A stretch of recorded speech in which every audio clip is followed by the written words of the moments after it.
छत्तीसगढ़ में एक तरफ तो हिंदुत्व तंजीमें कबायली ईसाइयों को ज़बरदस्ती धर्म परिवर्तन करने की मुहिम ज़ोरों शोर से चला रहे हैं, तो दूसरी तरफ रियासत के ज़िले रायपुर के एक कस्बे अभनपुर में एक ईसाई की मैयत को दफन करने की तक इजाज़त नहीं दी गई। इस पर ईसाई परेशान और बरहम हैं।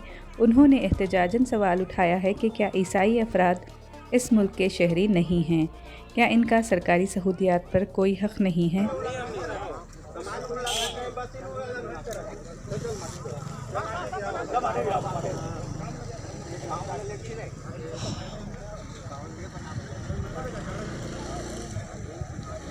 अरे काटा वाटा डाल दो, काटा वाटा